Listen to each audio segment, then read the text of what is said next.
সেই দিন আমরা করেছিলাম বারবিকিউ পার্টি। ইউরোপের দেশগুলোতে নর্মালি সামার টাইমেই বেশি বারবিকিউ করা হয়, উইন্টার টাইমে ঠিক তেমন একটা করা হয় না। আর এখন ইতালির weather neither too hot not too cold, একদম পারফেক্ট একটা ওয়েদার বলা যায়। অন টপ অফ দ্যাট আবার আমাদের পাস্কুয়ার ছুটিও ছিল, টানা 3 দিনের একটা ছোট্ট হলিডে বলা যায়। দ্যাটস ওয়াই আই থট এই ছুটিটাকে কাজে লাগিয়ে একদিন একটা বারবিকিউ পার্টি করাই যায়। সো আজকের ভিডিওটা থাকছে সেই বারবিকিউ পার্টিকে নিয়েই। আসসালামু আলাইকুম everyone, how are you all. আজকে তোমাদের সাথে আমি একদম প্রথম থেকে স্টার্ট করছি। সো প্রথমে আমরা চলে এসেছি মার্কেটে। আজকে আমি তোজানো মার্কেটে এসেছি। আমি এখান থেকে ফ্রেশ ফিশ, ড্রিঙ্কস, সাথে বারবিকিউ করার জন্য কয়লা, আরও টুকিটাকি যা যা লাগবে সব কিছুই নিয়ে নিয়েছি। প্লাস আমার বাসার জন্য কিছু লাগবে সেগুলোও একসাথে নিয়ে নিয়েছি। আজকে আর আমি আলাদাভাবে শেয়ার করছি না আমি কি নিয়েছি, তাহলে ভিডিওটা অনেক লং হয়ে যাবে। আর এই তো সব কেনাকাটা শেষ করে আমি বাইরে বের হয়ে দেখি বাইরের আকাশটা এত সুন্দর, মাশাল্লাহ। একটা গোধূলি সন্ধ্যাবেলা আমি অনেকক্ষণ দাঁড়িয়েছিলাম। প্রকৃতির যে কোনো সৌন্দর্য দেখতে আমার খুবই ভালো লাগে। এরপর বাসায় এসে আমি মাছগুলো ফ্রিজে রেখে দিই। আর এটা ছিল তার পরের দিন সন্ধ্যাবেলা, তখন অলমোস্ট 6:30 মতো ছিল। সো আমি সব মাছগুলো নামিয়ে তারপর ম্যারিনেশন করে রেখে দিব। এখন মাছ এবং চিকেনগুলো আমি ম্যারিনেশন করে রেখে দিব। কালকে দুপুরে যেহেতু আমাদের বারবিকিউ করতে হবে, সো আমি আজকেই সব কিছু রেডি করে রাখছি। আর এটা ছিল তার পরের দিন সকালবেলা, তখন অলমোস্ট 10:30 ছিল সকাল। আমরা একটু সকাল সকালে চলে এসেছি, কারণ এইটা এখানে খুবই পপুলার একটা প্লেস।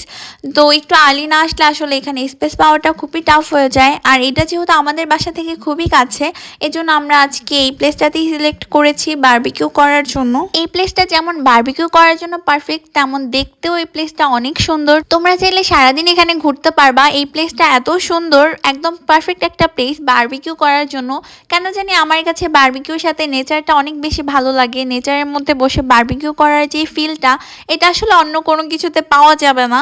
আর এইখানে একই সাথে পাহাড়, ঝর্ণা, ছোট একটা স্ট্রিম আছে। আমি আসলে তোমাদের সাথে প্লেসটা না ঘুরে দেখালে তোমরা ঠিক বুঝবা না।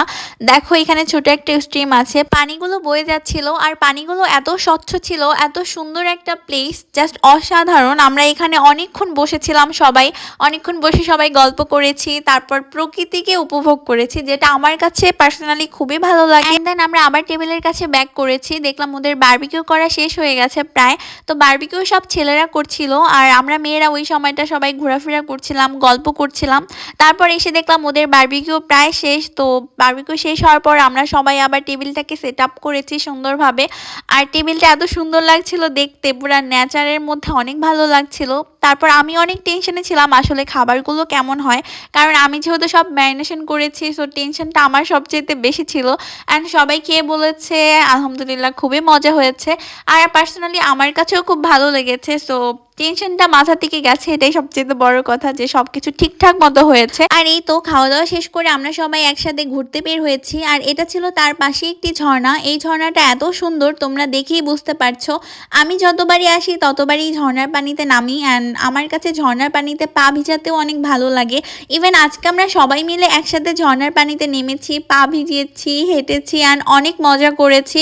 আর ঝর্ণার পানিগুলো এত ফ্রেশ থাকে আর এত ঠান্ডা থাকে। সারাদিন পরে এত টায়ার্ড ছিলাম আসলে, পানিতে যখন নেমেছি এরপর অনেক রিফ্রেশিং লাগতেছিল।